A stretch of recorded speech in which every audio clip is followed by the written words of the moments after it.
Hello everyone, we are starting our trigonometry class. We will be discussing angle, triangle, trigonometry ratios and Pythagoras. So we want to start with angle.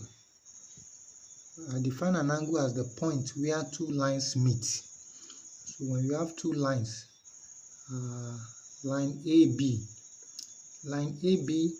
is formed when a straight line is the shortest distance between 2 points, and you remember a point is a body with no dimension. So we have point A there, no dimension, point B. So the distance between them, shortest distance between a straight line is formed.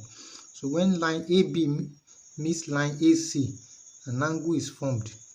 So this angle is formed at the point where they meet. So this is angle A. This opening is the angle, is the interior part of the angle. We may call it BAC, and the outer part, the exterior part, is the bigger one outside there.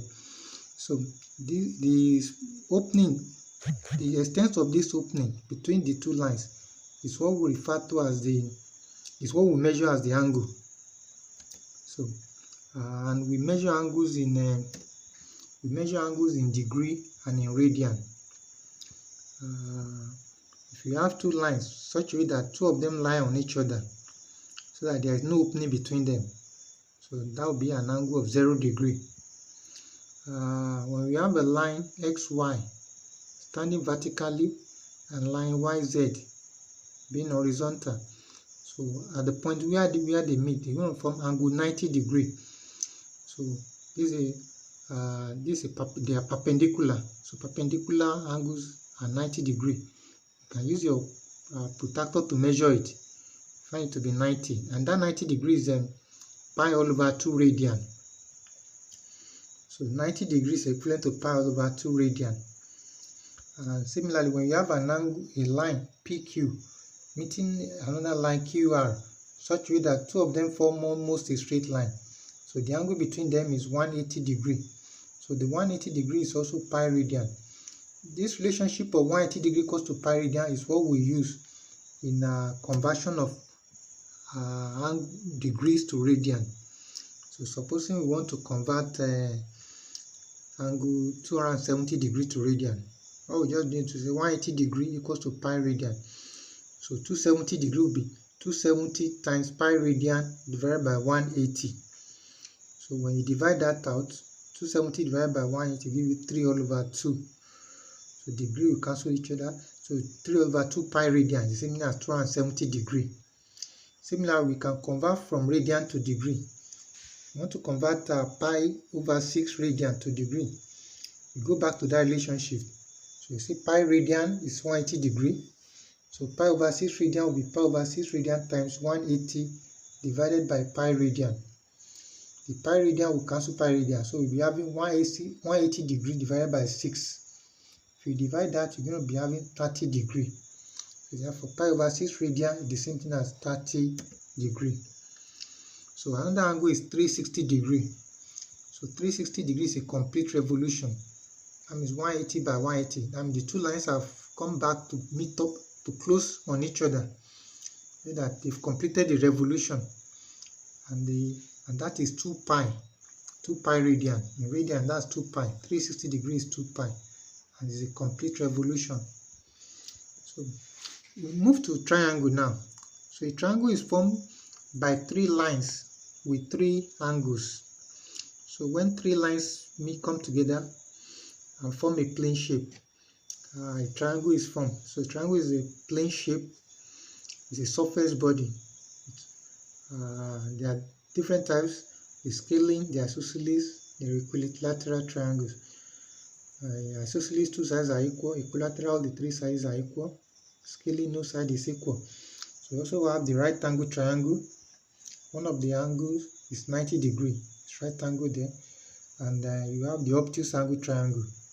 So of particular interest to us now is the right angle triangle. So in the right angle triangle, we label it ABC. So we label angle plane shapes with their corners. We label them anti-clockwise, ABC. So there's no accident that we label angle with uppercase uppercase is for angle, where the two lines meet, that point where they meet, that dimensionless point is denoted in the capital uppercase, while the line opposite facing that angle is denoted with lowercase, and with lowercase of that alphabet. So uppercase and lowercase, there are two different symbols in mathematics. So uppercase A is the angle, lowercase a is the side facing it. Similarly, uppercase B is the angle and lowercase b is the side facing it. And also for C. So in this right angle triangle, the longest side is always called is the B, the hypotenuse side. The longest side in a right angle triangle is the hypotenuse side. And if we are considering this angle C, the opposite side to this is the side C, which is we call it the opposite. And the side A is the adjacent, is the one which the angle is sleeping upon. Similarly, if you are considering angle A, the opposite is side A and the adjacent is side C. So we're discussing the ratio now. The ratio of the angles is also very important to us in the sense that since the sum of angle in a triangle is always 180, so whether the triangle is big or small, it's always 180. So the angle will be, the ratio of the sides is very important in the sense that whenever we have our model, whatever we draw on paper, we can scale it up. Since the angle will always be the same, once the ratio of the sides is constant. So like now, sine of angle C is opposite over hypotenuse. So the hypotenuse is B. The hypotenuse is the side B and the opposite is side C. So sine C, sine of the angle C is C over B, and the reciprocal of that is cosec C, which is B over C. The reciprocal of sine C is cosec C. So we just turn it upside down, B over C. Similarly, cos C is adjacent over hypotenuse, and the reciprocal of that is sec C, secant C, which is B over A. Tan C, tangent of C is C over A, opposite over adjacent, and the reciprocal of that is cotangent of C, which is A over C. So these ratios of angles, they've been computed on in tables, and we can use our calculator to obtain it. Like now, sine 30 is the same as sine pi over 6, which is 1 over 2. What this is saying is that whenever the hypotenuse side is twice that of the opposite side, the angle between that, the angle there will always be 90 degrees. So if the hypotenuse side is 100 and the opposite side is 50, so it's twice it, you see that angle 30 is formed. Similarly, sine 60 is sine pi over 3 in radian. So 60 is pi over 3. You can do the conversion, and that is 0.8660. Sine 60 is 0.8660, and the cosec, the reciprocal of that, cosec 60 is 1 over 0.8660, which is 1.1547. That's the reciprocal. And cos 80 degrees cos 4 over 9 pi. You can do the conversion just as we did the other time. 180 degree equals to pi radian. So 80 degree will be 4 over 9 pi radian. And if you compute that using your calculator or your table, to be 0.1737. And the secant 80, which is 1 all over, the reciprocal of 1 over cos 80 is 1 over 0.1737, and that's 5.7588. That's secant 80 degree. And tan 40 degree is the same as tan 2 over 9 pi. And that's 0.8391. And the reciprocal of that is tan 40 degree, which is 1 all over 0.8391, which is 1.1918. That's cotangent, the reciprocal. Take note, the reciprocal is 1 all over. Then the inverse of the ratios is arctan. Take note, the inverse is different from the reciprocal. The inverse is 1 all over. The one I now say 1 all over the whole of the ratio and the angle. But when I now say inverse of the ratio, that means the inverse of sine. That's arc sine. So I'm taking the inverse of sine. And what that means that if I say what is arc sine 0.860 means that what angle has its sine, the ratio sine as 0.8660. And I'm looking for the angle that has that ratio, so, and that's 60 degrees. Similarly, arc cos 0.1737, you can also write a cos inverse 0.1737, and that's 80 degrees. You're looking for the angle whose ratio is 0.1737, whose cosine, the cos ratio is 0.1737. Similarly, arc tan 0.8391 is tan inverse, so you are looking for the angle whose tangent is 0.8391, that's 40 degrees. So take note, the inverse and the reciprocal, they are two different things. So the quadrant now, for the ratio, for each of the ratios between 0 and 360, they produce different signs. Their values change depending on whatever we are calculating the angles. Between 0 and 90, we divide the whole 360 into 4 quadrants: 0 to 90, 90 to 180, 180 to 270, and 270 to 360. So each portion, each quarter is a quadrant there. So what we do is that we find any angle between 0 and 90 degrees. Look at that line. This line as the line as the radius. This line, blue line is the radius. Look at this. So it's the hypotenuse. Consider it's the hypotenuse of this triangle. So when both opposite and adjacent of this angle between 0 and 90. So when the adjacent and the hypotenuse, once they are positive, they are both. Look at it. These are more like an XY plane. This is an XY plane. Here, this side is positive x, going up to the right is positive x, to the up is positive y, to the left is positive a negative x, and to the downward of the meeting point is negative y. So here on this side, on the first side, both opposite, this line is positive, the x is positive, and the y is positive. So both opposite and adjacent are positive. So therefore,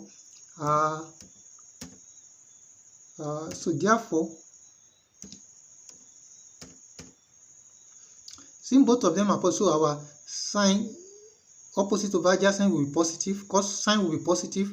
Adjacent to is adjacent over hypotenuse to opposite over hypotenuse will be positive. Adjacent over hypotenuse to will be positive, which is the cos, and tangent to opposite over adjacent. All the three ratios will be positive. Then when we have it beyond 90, between 90 and 180, here the x is negative, but the y is positive. So therefore the x is the adjacent. So therefore the adjacent is negative. So any ratio that is making use of adjacent here is going to be negative. So sine is making use of opposite. Opposite is positive. Cosine is adjacent over hypotenuse, so it's negative. Tan is opposite over adjacent, so it's negative as well. So between 90 and 180, both cosine and tangent of angles will be negative. Similarly, we come down here between 180 and 270 degree. Both x and y, they are both negative. So therefore, both adjacent and opposite are both negative. So opposite over hypotenuse will be negative. Adjacent over hypotenuse will be negative. But opposite over adjacent, which is tan, will be positive because minus will cancel minus. So that means tan will be positive in this third quadrant. This is the third quadrant. We just left the second quadrant. So in the fourth quadrant, the x is positive, the y is negative. So that means that the adjacent is positive, the opposite is negative. So therefore, sine will be negative, opposite over hypotenuse. You know, the hypotenuse is the radius. Radius is always measured, it's always positive. That's the length we are measuring. So the adjacent here is positive, so cos will be positive. Then the tan, opposite over adjacent, so opposite is positive, adjacent is negative, so the tan will be negative. So that's how we have the 4 quadrants. So when we are measuring angles greater than 90 now, sine 95 degree will be sine 180 minus 95. So 95 falls in the second quadrant. So sine in the second quadrant, take note, in the second quadrant, sine is positive. So sine 95 will be a positive value. And it's the same thing as sine 180 minus 95. So anywhere you're finding angle in the second quadrant, just take the angle away from 180. So that's the same as sine 85, and it's positive. That's 0.9962. If you're measuring cos 200, 200 lies in the third quadrant. So in the third quadrant, cosine is negative. Cosine is negative in the third quadrant. So cos 200 will be minus cos 200 minus 180. So when we are measuring angle in the third quadrant, just say 200, that angle minus 180. So that's minus cos 20. So that will be minus 0.9397. So the negative of cos 20 is same as cos 200. So 320 lies in the fourth quadrant. So in the fourth quadrant, tan is also negative, only cos is positive there. And so tan 320 is same as minus tan 360 minus 320 degree. So 360 degree minus 320 give you 40 degrees. So tan 320 degrees is as minus tan 40 degree, which is minus 0.8391. So for angle greater than 360, in real sense, in real life, one division was supposed to complete the opening of when two lines meet. But we can have compound angles in solid shapes. So we have compound multiple angles, we add them together. So we can also have a ratio of angles that are greater than 360. So what we just did now, first of all, get out the multiples of 360 out of that angle. So like now, if you are computing cos 1024, what just is that? How many 360 do we have in 1000? And that's 2. So that's take away 720 from 1024. So you have 304 left. So cos 1024 same as cos 304. So 360 times 2 is 720. So cos 1024 is the same as cos 304 degree.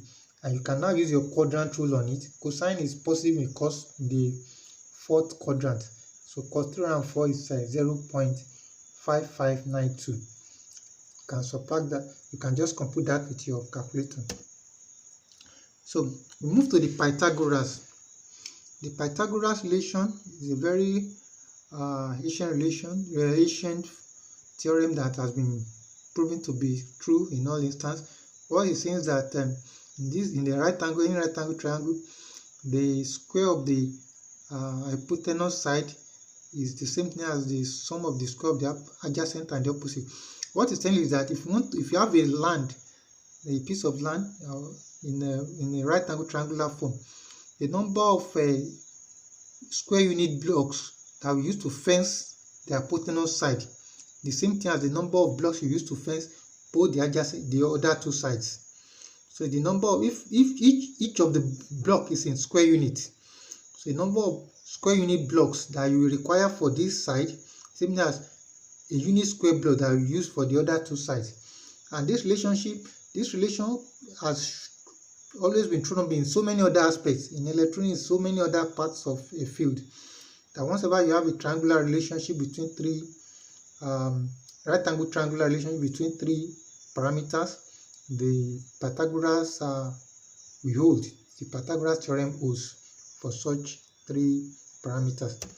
So let's go make use of the Pythagoras. So let's use the Pythagoras. So if the B, the hypotenuse side, is 20 units, the A, that's the adjacent side, is 12 units, and the opposite side, depending on which angle you are talking about, is x plus 11 units. So you have to find the value of the x. That's the third side that is having x plus 11 units. So you just use the Pythagoras relation. 20 square, that's the hypotenuse side, equals to 12 square. You have to square it. 12 square plus x plus 11 all squared. So you squared x plus 11 all together. So when you square, 20 square is 400, 12 square is 144. So x plus 11, you open up the bracket, you expand it. X plus 11 multiplied by x plus 11. So that will be x times x. X times 11, that's 11x. Plus another x times 11, that will be 22x. Plus x times 11 times 11, that's 121. So you bring that together, 144 plus 121, that will give you 265. So you have x squared plus 265. So you take 400 to the other side, so it becomes minus 400 equals to 0. So 265 minus 400 will give you minus 135. And you now have x squared plus 22x minus 135 equals to 0. So giving you a quadratic expression. So that quadratic expression, you can factorize it now. You factorize it into x plus 27 into x minus 5. The product is minus 135. So plus 27 minus 5 will give you minus 135. And plus 27 minus 5 will give you plus 22. So this is showing that the product of two numbers is 0. That means one of them must be 0, or both of them are 0. So using this now, x minus 5 equals to 0 shows that x equals to 5. So x is 5 units. And x plus 27 equals to 0 means that x equals to minus 27. Since we are talking about units now, about measurements, so x can be a negative number. So we conclude that our x is 5 units. So if we have angles of 60, 45, and 30, we want to express them in Zod form. Most often we need to express angles, these special angles, in Zod form for accuracy purpose. Because whatever we calculate, compute with on our table, the approximate values. So we can put this one in Zod form for exact values. So what we do is just consider an equilateral triangle with length A. This is an equilateral triangle, and all the sizes are equal. So when all the sizes are equal, so all the angles too are equal. So each of the angle in each of the side will be 60, 60, 60. So this is angle 60, 60, 60. So when you now bisect one of the angle, any of the angles now, you bisect it, you cut it into two, so it's going to be 30, 30. So that bisection of the angle will also bisect the line facing it. So this will be A over 2, A over 2. So each of this side, this right angle triangle that is formed here, and the right angle triangle is formed on the other side. So you have two right angle triangles there. One with having 60, 30, 90. Those are the three angles now. And the size will be, this hypotenuse side will be A, will remain as A. This, if I'm considering this angle 60, this adjacent side will remain as A over 2. Then this opposite side, I will use Pythagoras now to find this opposite side. This opposite side, if I take square of A square minus square of A over 2, A square minus A over 2 all squared. If I expand and go A square minus A square over 4, that will be A square into 3 all over 4 all squared. So that will be the square of that altitude. So if I take the square root of that, I'm going to be having A square root of 3 over 2. So that means that this altitude side is going to be A root 3 over 2. For the third side of that right angle triangle is A root 3 over 2. So the adjacent side, if I'm considering this angle 60, adjacent is A over 2, opposite is A root 3 over 2, and the hypotenuse is always A. So if I now want to find the trig ratio of sine 60 now, so obtain the trig ratio of sine 60 will be the same thing as cos 30. You know, cos 30 will be the adjacent side. Opposite side for cos 90, this is 30 now. So opposite side for 30 will be the adjacent side for 60. So that's why cos sine 60 will be the same as cos 30. Those two angles are complementary. They are supplementary. Once angle add up to 90, we call them supplementary. So that will be root 3 over 2. So root 3 over 2, you obtain that by putting adjacent over hypotenuse. The hypotenuse is A. So A will cancel each other. So root 3 over 2, A root 3 over 2 divided by A will cancel each other. So you have root 3 over 2 as your sine 60 and cos 30. Similarly, sine 30 is cos 60. So you just have a over 2 divided by a. So a will cancel each other, you now have 1 all over 2. That's sine 30 will be the opposite side over hypotenuse, and cos 60, the opposite side will now become the adjacent side here. It will now be the adjacent over hypotenuse, which is 1 all over 2. Similarly, tan 30 degree is 1 all over root 3, opposite over adjacent. For the 30 degree, the opposite is a over 2, opposite is a over 2, the adjacent is root 3 over 2. So a over 2 divided by a root 3 over 2 will give you 1 all over root 3. Then for the tan 60 degree, it will be the opposite, just reverse it.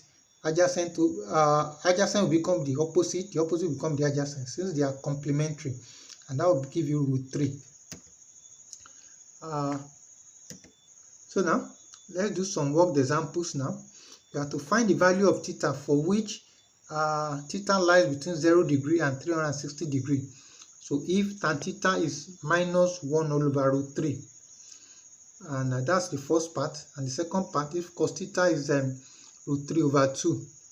So you have what you need, that you are looking, since they said the current is telling you that tan theta is minus 1 over 3, minus 1 over root 3. That means you are looking for angle whose tangent is minus 1 over root 3. So all for you is just to say theta equals to arctan minus 1 over root 3. So from previous example, when the z form of tan 30 is 1 over root 3, the z form of tan 30 is 1 over root 3. So the arctan of minus 1 over root 3 is going to give you minus 30 degree. So since tan is negative now, you remember in which quadrants are the, but first of all, you can get, since it's minus 30, there's also what we call negative angles. Negative angle means that we are calculating our angles in reverse, negative direction, in opposite direction. That means this side, if we read the angle in backward in this direction, is a negative angle. So you can just take 360 away from your negative angle, then you get your angle, the angle in the, you get back your angle in the positive side. So when you have minus tan 30, the same thing as 360 minus 30 degree. So actually that will be in the fourth quadrant, and tan is negative there, and also tan is also negative in the second quadrant, and so 180 minus 30 degree also will give you the tan of angle whose tan is negative. So that means that theta will give you 330 degree or 150 degree. Those are the two angles that will give you its tangent as minus 1 over root 3. Similarly, when you have cosine of an angle to be root 3 over 2, so just take the cos inverse of it. Root 3 over 2 equals to 30 degree. So you remember 30 degree is the angle whose z form is root 3 over 2. So since cos is positive in the fourth quadrant and in the first quadrant. So in the fourth quadrant, so 360 minus 30 will give you 330 degree. That's in the fourth quadrant. In the first quadrant, that's between 0 and 90, so that's 30 degree. So those are the two values of cosine when those are the two angles whose cosines are root 3 over 2 positive. So let's solve this problem now. So there are two towers facing each other, and they are separated by a distance of d meter. So as seen from the top of the first tower, the angle of depression of the second tower's base is alpha degree, and that of the top is beta degree.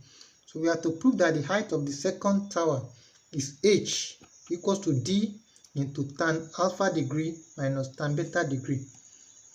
That's a word problem, elevation and depression problem. So the first thing is to get an idea. There are two towers. Get a diagram out. There are two towers. Since they say the angle of depression, the first tower is from the wording of you can see that the first tower is taller than the second tower. As seen from the top of the first tower. The angle of depression, that means from the first tower you're looking down on the second tower. So that means that the first tower is taller than the second tower. So from the first tower, the angle of depression of the base is alpha degree. So from you measure angle of depression from the eye level. This eye level is this line. This line is the eye level. So the eye level of the observer coming down here, that's alpha degree. That's the depression of the base. Then the depression of the top of the second tower is beta degree. That's the small part here. This line is for the top, depression of the top, and this is the depression of the bottom. So from here now, we can just use the tangent relation. So from the diagram, you can see that a right angle triangle is formed from the high level. Using the high level, the distance between the two towers we've been given is d meter. The distance between the two towers is d meter. So from the high level, the level of the high to the second tower, that's a line coming down to the second tower's base. We form a right angle triangle. So the tangent of that of angle alpha degree will be h plus small h. This capital H will be the height of the second tower. Then we find a small h. We arbitrarily use small h to denote the distance between the level of the high of the observer and the top of the second tower. So this capital H plus this small h, that's the opposite side to this angle alpha. So opposite side all over the adjacent side. The adjacent side will be the d. So opposite over adjacent will be the tangent of alpha degree. So tan alpha degree will be h, capital H plus h divided by d. And for the beta, the beta is the depression of the top. So the depression of the top will be h, the small h, divided by the d. That's the opposite here will just be the small h divided by the distance between the two towers. So h over d. So we have the two relations. Tan of alpha degree equals to h plus small h, capital H plus small h divided by d. That's the tan alpha. Then tan beta is small h, the extension between the top of the tower to the level of the high, divided by the distance between the tower.